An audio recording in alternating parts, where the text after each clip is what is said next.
Hi there, welcome back to this tutorial on how to draw the human figure.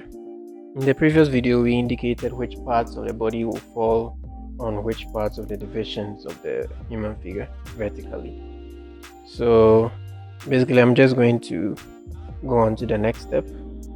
And if you haven't watched the first video on this one, then I would advise that you watch the first video so you understand a little bit of what we're going to do next. And yeah, let's just get started. Alright, so I'm drawing my vertical line. So I'm just going to repeat the process of the first video and I'll get back to you when I'm done.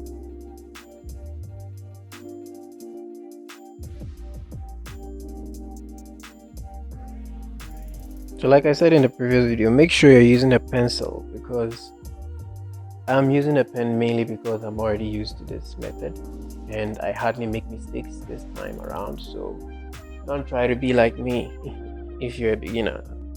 So we're going to indicate where the head will be. The head is basically like the shape of an egg. So if you know how an egg looks like, well, you should know how an egg looks like. What kind of human being would you be if you didn't?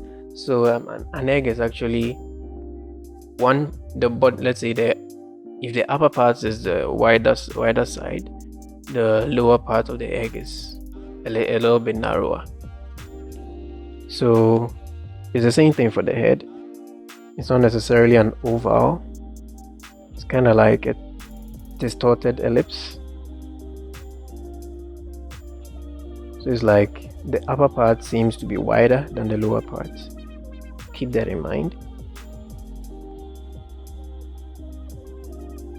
Alright, so we've got our head. Yeah, so when you're starting, it's going to look weird because you'll be wondering how this small head is going to fit into the whole figure. That's what I thought as well, but the way it comes together, it's quite magical. So we're going to indicate where the shoulder line will be. So since the bottom of chin is here and then the nipples are here, the shoulder is going to be somewhere within 1 and 2. So here's what we're going to do. We're going to divide 1 and 2 into 3 equal parts. So like, you have to take your time and measure it, because not with a ruler, with your eyes. You have to eyeball it. This one has to be the same as that and that. So the first third, this is the first and the second, so like it creates 3 thirds. So first third will be the shoulder line. So it's upon this line that the shoulder will be sitting. So this is actually called the pit of neck. Let me kind of increase the size of the dots so you can see clearly. The pit of neck is basically the pit of neck, the point where the neck starts from between the shoulder. So these lines will be the shoulder blade. Wait, is that what they call it? The clavicle, right? Yeah. We are now going to determine the length from the pit of neck to the end of each of the shoulders, and we are going to keep it symmetrical. So what we do on the right, we do to the left, and according to the proportions of a human figure, the human anatomy, from the pit of the neck to the end of the shoulder, it's another head length. So the exact distance that we use to create one head should be the distance from here to the shoulder, and at the same time from here to the other side of the shoulder. So I'm just going to eyeball the distance between this and that and then create the same thing here, which will be somewhere around this. Yeah, and I'll do the same for this side as well.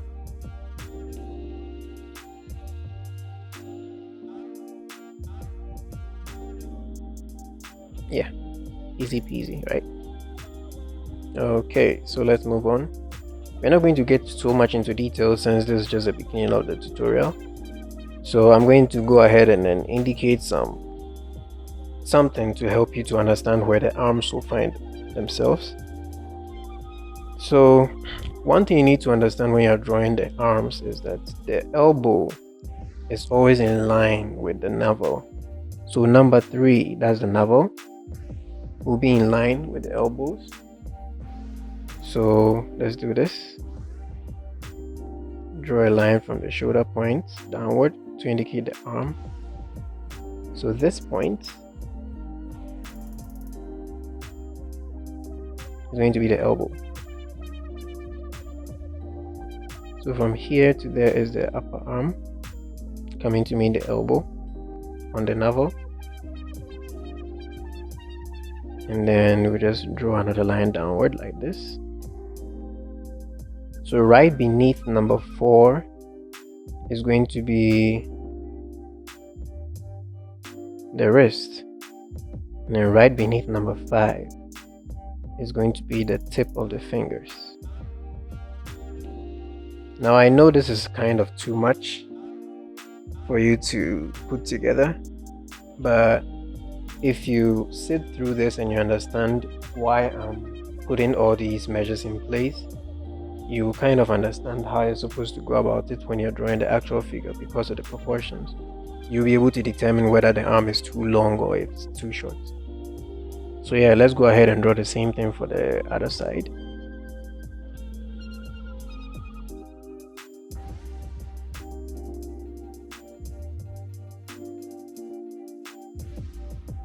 Let me draw another one right beneath number 4, the wrist, right beneath number 5, tip of the fingers.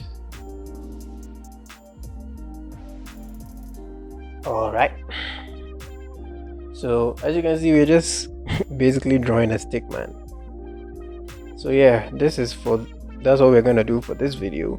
I'd like you to go over this sketch now. I want you to get used to how this simple stick figure is created out of the vertical line that we did at first. If you're able to memorize this, because this isn't so much a lot of things to remember, because it's just a vertical line with the indications there already, and then you're just putting them together. So don't forget, this side is actually 1/3, and that's for the nipple, whatever. We're going to do that in the next video, but for this time, as you can see, we have the head, the shoulder line, the arms. That's it for this video. I hope you weren't expecting something big, because I want to take my time and then explain it into detail so you guys get it the way it will be best for you to practice from start. Alright, so that's it for this video, and I'll see you in the next one.